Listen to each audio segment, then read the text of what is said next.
اعوذ باللہ من الشیطان الرجیم بسم اللہ الرحمن الرحیم۔ معزز سامعین و حضرات اور دین اسلام کی مقدس ماؤں بہنوں، السلام علیکم ورحمۃ اللہ وبرکاتہ۔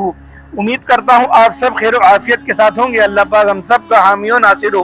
آج کی اس ویڈیو میں جو عمل آپ کی خدمت میں لے کر حاضر ہوا ہوں، عشاء کی نماز کے فوراً بعد یہ تسبیح جس طریقے سے میں آپ کو بتانے لگا ہوں، اس طریقے سے اگر آپ لوگ پڑھ لیتے ہیں تو زندگی کی تمام مشکلات اور پریشانیاں ختم ہو جائیں گی اور زندگی میں سکون ہی سکون آ جائے گا۔ اس تسبیح کی اتنی برکات ہے کہ اسے پڑھنے والا اللہ پاک کو راضی کر دیتا ہے، اور فرشتوں سے بھی فرماتے ہیں کہ میرے اس بندے کے اگلے پچھلے تمام گناہوں کو معاف کر دو اور اس کی ہر حاجت کو پورا کرو۔ عشاء کی نماز جب سکون سے پڑھ لو، یہ وظیفہ مرد مسجد میں بھی کر سکتے ہیں اور چاہے تو گھر آ کر بھی کر سکتے ہیں۔ ناظرین، سالوں سال سے جو لوگ رزق کی پریشانی میں گرے ہوئے ہیں، ان کے مسائل حل نہیں ہو رہے، یا ملازمت نہیں مل رہی، یا گھر میں پیسہ بالکل نہیں ہے، اگر پیسہ ہے تو اس میں برکت نہیں ہوتی، تو یہ وظیفہ کرنے سے اتنی برکت ہوگی، اتنے آپ کو پیسے ملیں گے جتنے بھی آپ کو ضرورت ہوگی۔ اس عمل کے کرنے سے اللہ پاک فوری عطا کر دے گا۔ یہ وظیفہ خاص اور مجرب وظیفہ ہے کہ اس کو جس کسی نے بھی اپنی زندگی میں ایک مرتبہ کر لیا، اس کی زندگی میں کبھی دولت کی کمی نہیں رہے گی۔ اس کی زندگی میں پیسہ جتنا وہ چاہے گا اتنا اس کو پیسہ مل جائے گا، اس کی جیب کبھی خالی نہیں ہوگی۔ آپ نے یہ وظیفہ بتائے گئے طریقے کے مطابق کرنا ہے، انشاءاللہ اللہ جتنی بھی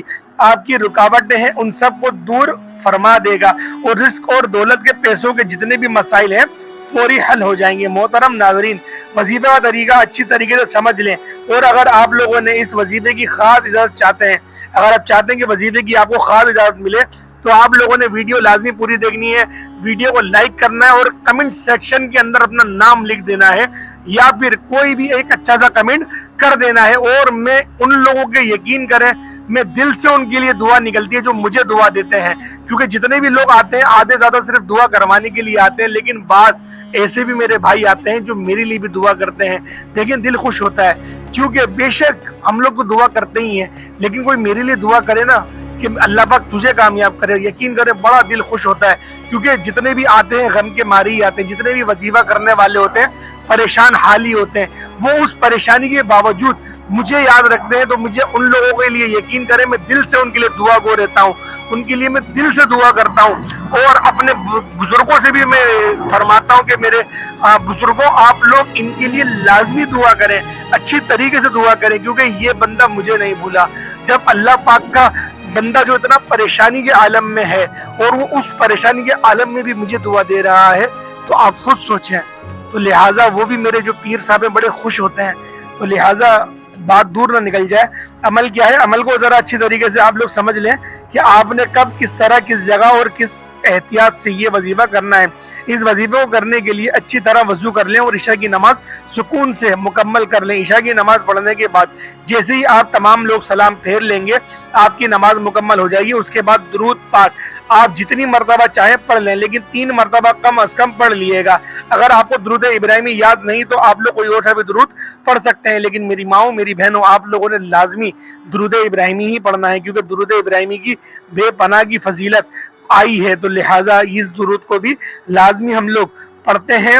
ہر نماز کے اندر، تو لہٰذا یہ درود زیادہ مجرب ہے، تو آپ لوگوں نے اس کو 3 بار پڑھ لینا ہے۔ اس کے بعد 1 مرتبہ سورۃ الفاتحہ، یہ آپ لوگوں نے سورت صرف 1 مرتبہ پڑھ لینی ہے، سورۃ الفاتحہ۔ اس سورت کی اتنی فضیلت ہے کہ اس کو پڑھنے والا سے اللہ پاک خوش ہوتا ہے اور اسے اپنے وسیع خزانوں سے بے حد نواز دیتا ہے۔ حضرت انس بن مالک رضی اللہ تعالیٰ عنہ فرماتے ہیں، روایت نبی کریم صلی اللہ علیہ وآلہ وسلم نے ارشاد فرمایا، اللہ تعالیٰ بندے کی اس بات سے خوش ہوتا ہے کہ وہ کچھ کھائے تو اللہ تعالیٰ کی حمد کرے، اور کچھ پیے تو اللہ پاک کی حمد کرے۔ رسول پاک صلی اللہ تعالیٰ علیہ وسلم نے فرمایا، اللہ تعالیٰ نے فرمایا کہ نماز یعنی سورۃ الفاتحہ میرے اور بندے کے درمیان 2 حصوں میں تقسیم کی گئی ہے، نصف میرے لیے ہے اور نصف میرے بندے کے لیے ہے، اور جو کچھ میرا بندہ مانگتا ہے وہ اس کو دیا جائے گا۔ پھر رسول پاک صلی اللہ تعالیٰ علیہ وسلم نے ارشاد فرمایا کہ بندہ جب کہتا ہے الحمدللہ رب العالمین تو اللہ تعالیٰ فرماتا ہے کہ میرے بندے نے میری حمد کی ہے، اور جب وہ کہتا ہے الرحمن الرحیم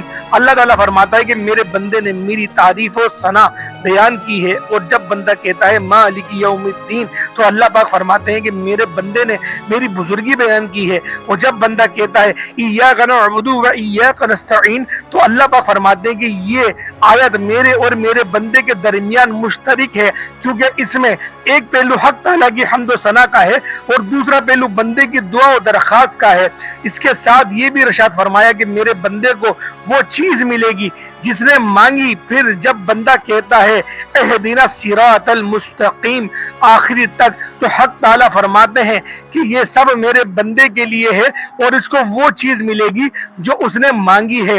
محضرین بہاءاللہ معروف القرآن اس سورت کی فضیلت بیان کرتے ہوئے رسول کریم صلی اللہ علیہ وآلہ وسلم نے فرمایا کہ قسم ہے اس ذات کی جس کے قبضے قدرت میں میری جان ہے، سورۃ الفاتحہ کی نازلین نہ تو رات میں اور نہ نازل ہوئی، نہ انجیل اور نہ ہی زبور میں اور نہ قرآن مجید میں کوئی دوسری صورت اس کی مثل نہیں۔ تو ناظرین اس سورۃ فاتحہ صرف ایک مرتبہ آپ نے درود پاک پڑھنے کے فوراً بعد پڑھ لینی ہے، اس کے بعد آپ نے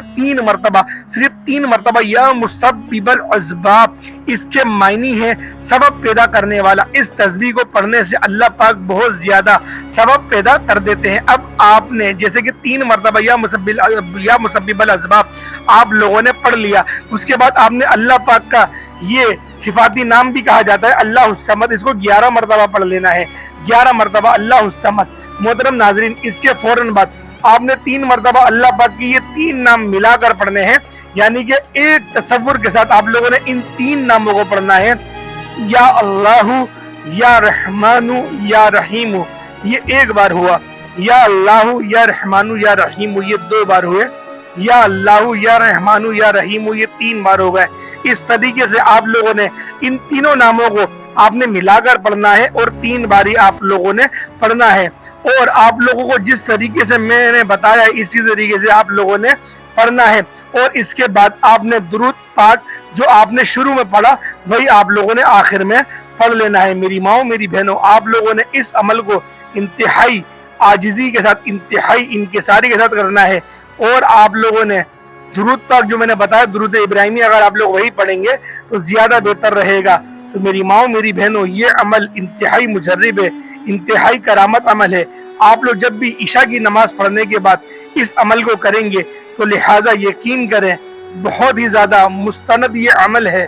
اور اس عمل کی بڑی برکات ہیں۔ اور جب آپ لوگ عشاء کی نماز کی 17 رکعتیں پڑھ لیں گے، یعنی کہ آپ کا پورا جسم تھک کر چور ہو گیا، اس کے بعد بھی آپ لوگ اس عمل کو کر رہے ہیں، تو اللہ پاک کے حضور آپ خود سوچیں کہ آپ کی شخصیت کتنی بلند و بالا ہو گئی کہ میرا بندہ دن بھر کی تھکن کے بعد جب وہ اس کا جسم کہہ رہا ہے کہ بس بستر کی طرف چل، سونے کی طرف چل، لیکن بندہ کہہ رہا ہے نہیں میں اللہ پاک کا وظیفہ پورا کروں گا، میں اللہ پاک کی تسبیح کروں گا، میں اللہ پاک کو راضی کروں گا، اس سے میں رزق مانگوں گا، اس سے میں اسباب مانگوں گا، اور میں اس سے ہی مدد چاہوں گا۔ تو لہٰذا جب آپ لوگوں کا عقیدہ ایسا ہوگا تو کیسے ہو سکتا ہے کہ وہ رب آپ لوگوں کو عطا نہ کرے؟ جو رب ہمیشہ عطا کرنے والا ہے، جو کسی کی دعا کو رد نہیں کرتا، وہ رب آپ کی دعا کو کیسے رد کرے گا؟ تو امید کرتا ہوں آج کی ویڈیو آپ لوگوں کو اچھی لگی ہوگی۔ ویڈیو اچھی لگی ویڈیو کو لائک کریں، اگر آپ لوگ ہمارے چینل پر نئے ضرور سبسکرائب کریں، بیل آئیکن میں پریس کریں۔ السلام علیکم ورحمۃ اللہ وبرکاتہ۔